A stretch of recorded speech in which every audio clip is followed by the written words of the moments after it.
애플의 2025년 가을 신제품 발표에는 여러 면에서 예상을 벗어나지 않았지만 투자자들과 시장에 다소 엇갈린 반응을 일으켰습니다. 이번 발표에서는 아이폰 17 시리즈와 새로운 아이폰 에어, 액세서리 제품들이 주목을 받았는데요.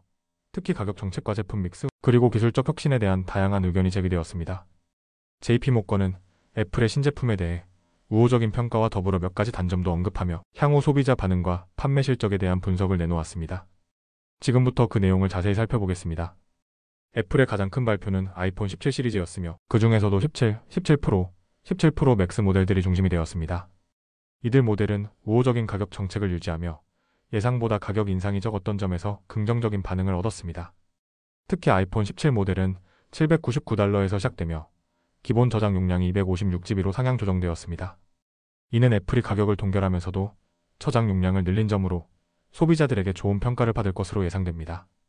가격이 동결된 점은 특히 중국 시장에서 긍정적인 영향을 미칠 수 있습니다. 최근 몇 분기 동안 애플은 중국 시장에서 회복세를 보였으며 가격 동결이 애플의 중국 시장 회복에 도움이 될 것으로 보입니다.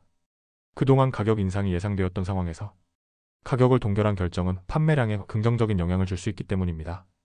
아이폰 17 시리즈에서 긍정적인 점은 또 있습니다.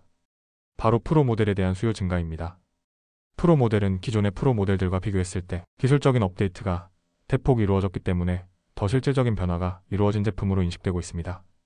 이로 인해 프로 모델의 판매가 증가할 것으로 예상되며 그에 따른 제품 믹스의 개선이 기대됩니다. 반면 아이폰 에어는 이번 발표에서 가장 큰 논란을 일으킨 제품입니다. 아이폰 에어는 플러스 모델과 비교해 높은 가격이 책정되었고 이는 소비자들에게 부정적인 영향을 미쳤습니다. 아이폰 에어는 카메라 수가 적고 배터리 수명도 플러스 모델 30시간에서 40시간보다 짧은 27시간에 불과합니다. 그럼에도 불구하고 할인폭은 프로 모델에 비해 제한적입니다. 이로 인해 투자자들이 기대했던 큰 폭의 판매 성장 전망은 다소 완화되었습니다. 아이폰 에어는 이전의 플러스 모델들과 비교할 때 시장에서 차지하는 비중이 상대적으로 적었던 점을 고려할 때 큰 성장은 기대하기 어렵다는 분석이 나왔습니다. 그러나 새로운 폼팩터가 추가되었기 때문에 기존의 플러스 모델보다는 일부 시장에서 판매 성장을 이끌 수 있는 잠재력은 여전히 존재한다고 평가됩니다. 아이폰 17 시리즈의 가장 큰 강점은 바로 프로 모델에 대한 수요 증가입니다. 이번 세대에서 프로 모델은 상당한 기술적 업데이트를 받았고 그로 인해 이전 모델들과 비교해 훨씬 더 경쟁력을 갖추게 되었습니다. 이로 인해 프로 모델에 대한 수요가 높아질 것으로 예상되며 이는 애플의 전체 판매 실적에 긍정적인 영향을 미칠 것입니다. 특히 기술적 업데이트가 실질적이고 유의미한 변화였기 때문에 프로 모델에 대한 수요 증가가 예상보다 클 수 있습니다. 또한 128GB 모델의 단종과 시작, 가격의 약간의 상승은 애플의 제품 믹스에 긍정적인 영향을 미칠 것입니다. 가격이 약간 올랐지만 SKU 재고 관리 단위별 가격은 동결되었으며 이는 가격 인상에 대한 소비자들의 우려를 잠재우고 판매량에 긍정적인 영향을 줄 것으로 예상됩니다. 애플은 이번 발표에서 아이폰 외에도 워치와 에어팟 등 액세서리 제품에서도 중요한 기술 혁신을 선보였습니다. 애플 워치는 새로운 하드웨어와 소프트웨어가 추가되었으며 위성통신 기능, 고혈압 알림, 수면 점수 기능 등 새로운 기능들이 포함되었습니다. 에어팟은 디자인과 성능이 크게 개선되었고 새로운 센서와 AI 통합 기능이 추가되어 실시간 통역이 가능해졌습니다. 하지만 이러한 혁신은 아이폰에 비해 상대적으로 투자 논리에 미치는 영향이 적을 것으로 보입니다.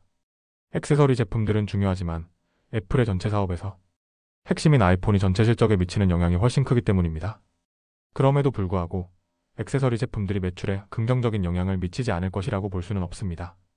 다만 핵심 제품인 아이폰에 비해 그 영향은 제한적일 것이라는 점을 염두에 두어야 할 것입니다.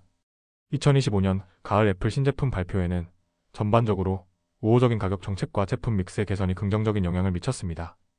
특히 아이폰 17 시리즈는 가격 동결과 프로 모델에 대한 수요 증가가 판매량에 유리한 영향을 미칠 것입니다.